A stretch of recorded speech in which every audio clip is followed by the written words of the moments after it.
Hello, everyone. Welcome back to the Discussion Lab. And today we are going to talk about feeling overwhelmed, right? A couple of episodes ago, I did touch base on feeling stressed.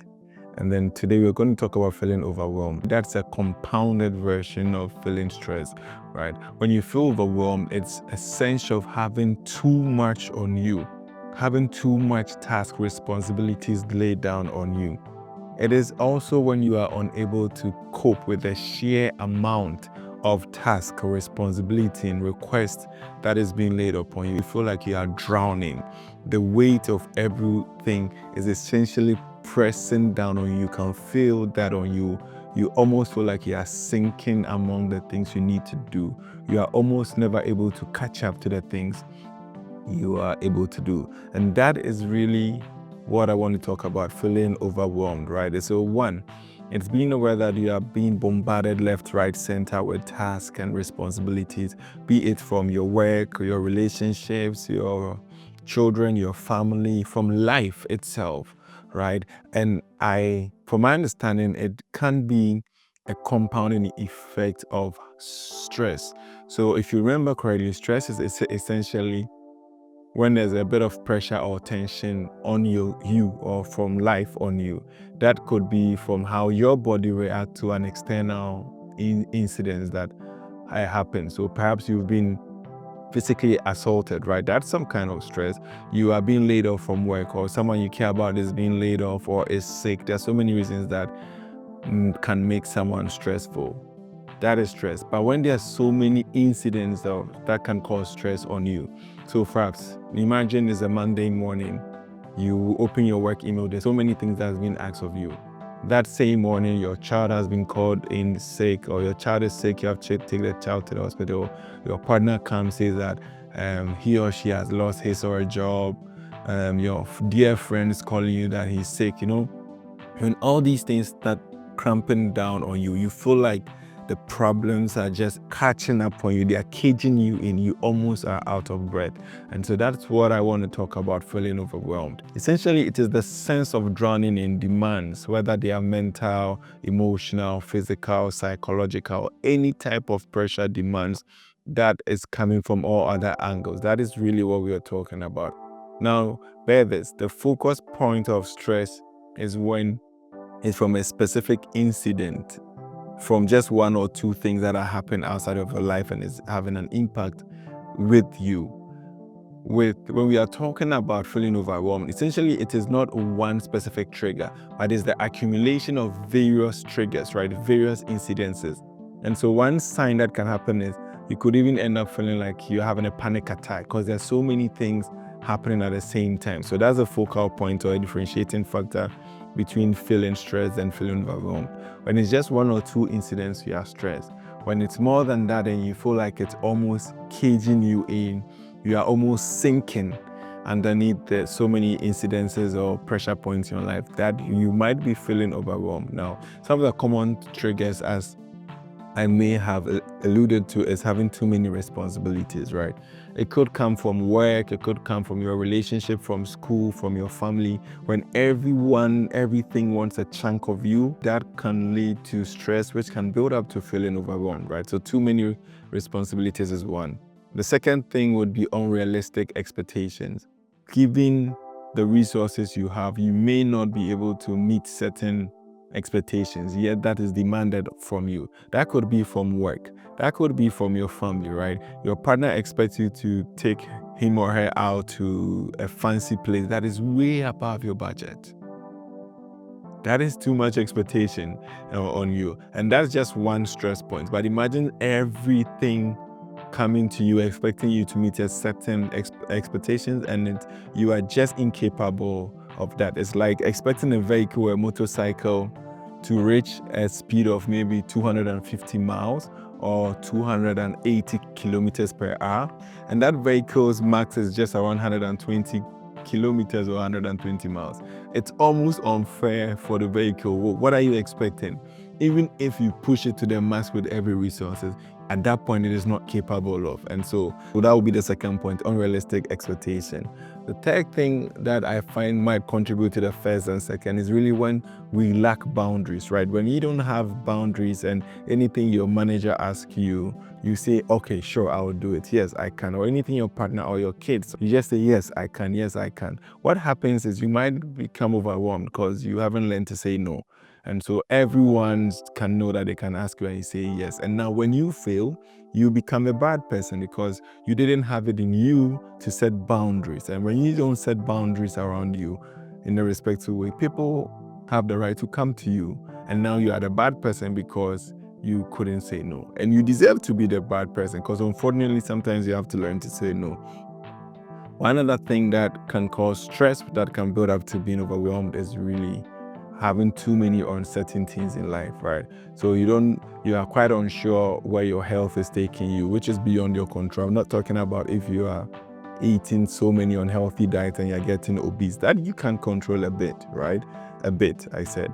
But if, say, there's an unknown sickness or an unknown pain that you are feeling, you've tried everything within your means, and you are not able to deal with it, that can get annoying and stressful. And then your career, every 6 months, you are just on contract and on contract and on contract. And for some of us out there, or some of my colleagues out there, you may be an international student or an international worker, that your visa is tied to your work, right? And is only renewed on a yearly basis. So that's some kind of uncertainty. You are not sure where you are. So when I used to be an international student and eventually a worker who needed a working visa when I was working, I used this analogy. I always felt like my feet was not planted. My feet was dangling and hanging in the air, right? I couldn't call any place home, even though it felt like home. Legally, no place was home. So I couldn't build anything solid of good foundation because I felt my feet was dangling. So these could be some sorts of uncertainties, and all these could be common triggers of feeling overwhelmed. When so many stress points add up and you don't deal with them, you might feel like they are literally trying to squeeze you in, and that will be you feeling overwhelmed. The signs are very similar to when you are feeling stressed, because again, it's just a lot of stress points that's added up. And so one of the key signs to know that you are overwhelmed is clear would be your emotions, right? Emotional signs. You feel little thing kind of frustrates you now. Every little thing, you're anxious, you don't know how to deal with it, you're having mood swings and things just piss you off. Little thing, then you get angry. One thing would also be panic attacks. Some of us unfortunately get panic attacks.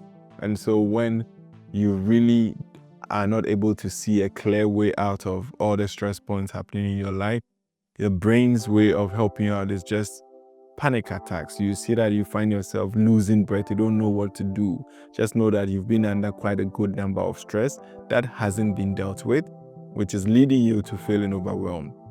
If you have a feeling of panic attack, you may know that you might be overwhelmed. Another emotional sign will be feeling defeated. You feel like there's no way out. Everything you do, you are going to lose. You are losing your job, you are failing your marriage, your relationships, you are failing your kids. There's literally no point that you see yourself winning. That can be a very dangerous place to find yourself in. That might be a sign of being overwhelmed. So please just be aware of these signs. Second type of signs would be physical signs, right? When your emotions are going through these things, they affect your psyche, your brain. That could be another sign. And then you realize that with mental signs, you're not able to really think properly. You can't really focus on any specific task. Once you start doing something, your brain starts drifting off, which then affects your body, right? Because whatever happens in the mind affects your emotions, affects your body. So body, you're not able to sleep well, you'll be lacking sleep, which will cause you to have headaches, which would now cause you to have very limited strength, right? Because you haven't rested enough, you get tired easily. And so you see how all these things can tie into. Then you lose appetite because you are not sleeping well, you don't have enough energy, you are losing appetite. So these things can be signs that you might be overwhelmed due to so many stress points in your life. And how do you manage it? Again, it's very similar to the stress. For me, again, I think it would be helpful to know and label that you are overwhelmed, right? Be clear of the signs you are going through. And when they are very clear, know that you are feeling overwhelmed. So put a label on it. And the second thing will be to address faulty thinking, what I call faulty thinking. Faulty thinking would be blaming yourself too much that, oh, I should be able to do all these things. I should be able to pay all these bills. I should be able to take care of all my family members. Yes, it would be nice if you could, but sometimes the ask is just unfortunately too big for you at that specific time. Maybe you can, given other circumstances, but sometimes don't blame yourself too much. That's what I'm naming faulty thinking. Don't punish yourself too much. Sometimes, honestly, genuinely, it's just beyond you, and we have to accept that. So don't blame yourself too hard. The next thing ties into one of the reasons why we get stressed is lack of boundaries. And so in this case, learn to set boundaries. Learn to say no sometimes, right? In a respectful way. When someone asks you something and you know that this will be too much for you to do, or it will be stretching your resources too tight, you can, in a respectful say no, I would love to help you, but at the moment, I don't have the capabilities to. It might be a bit embarrassing, but what do you think is better? Feeling a bit embarrassed or a bit shy at the moment, but you have your mental peace and not be overwhelmed, or you go ahead and say yes, and you end up being someone who can keep his or her word, and then you're overwhelmed, and then you are known as a liar. Which one do you want? So the next point on how you can manage this is learn to know what you are capable of and say no. Know your limits, know your boundaries, and say no. And so one thing that I learned to do was I learned to say no, where if someone asked me anything, my first response was no. Do you know how difficult it was to say no to people you like and love? Now I'm used to it, but it took me a long time to get comfortable saying no, because from where I'm from, you really want to be as helpful as you can. You want to help everyone out, but sometimes you just need to know what you are capable of and say no. Or else you become the bad person, you become a liar because you told someone you would help the person and you were not able to. Learn to set boundaries, learn to say no. The third point is to focus on what's important. And this is very key. When there are so many stress points in your life, so many things that is causing you stress, for me, what I do is try to remember what is important, not what is urgent. Because everything might seem urgent, but which one is important? And so remember, when you are under stress, when you are overwhelmed with all of these things, remember that not everything that is urgent is important. And so for me, what I try to do is try to get a list of everything I need to do, everything that is causing me stress. And then I ask myself, which one is urgent, which one is truly important, and which one can I do something about it? There are some things which is important and urgent, but you can't do anything about it. So what can I do? Nothing. I just cry and vent about it. But for those that I can't do, I try to do something about it. Next thing that I do is small action is better than no action, right? It doesn't have to be perfect. It's better to try to improve something a tiny little bit than waiting for the perfect opportunity. And so when you're feeling stressed or overwhelmed, you know you have to edit a YouTube video, you have to record a YouTube video. Don't wait for the perfect timing or lighting or anything. These things can make us overwhelmed. The little you can. If you're just doing the 5 minutes video, do it. If you do it and the lighting is not perfect, probably this video doesn't have good lighting or the audio is not perfect. Better get some work done than no work. At least that's the point that I am getting to, because I used to try to claim I was a perfectionist, but it's really just my avoidance technique, right? Trying to avoid the work that needs to be done. And so I'm telling myself that little work is better than no work. And so that's one of the ways that I manage stress and feeling overwhelmed. And so get little work done is better than no work. And do what is important, not what is urgent. Last but not least is to get some sunlight. Really go out. There's some magic that happens to healthy sunlight, right? Go out, go for a walk, get sunlight on your skin. If you can't walk, if you're in a wheelchair, I don't know, just go out, get sunlight. If you can drive. Just get out of the space that you are confined to. I have come to feel that a change in space, a change in the energy that we are in, kind of have a positive correlation to how we feel. And so when I've been indoors for like 3-4 days and I'm feeling stuck and overwhelmed, sometimes I get a bus, go to the next town, not far, maybe the next 2-3 bus stops, walk around a bit and come home. Just doing that gives me some kind of peace, and I'm able to think clearly. And these are ways that I deal with feeling overwhelmed when I have so many stress points and they've compounded up. And when I do some of these things, I find that they help me at least do little things at a time, and that eats away some of the stress points in my life. But you have to know this: I don't know anything. I am just the naive observer. Peace.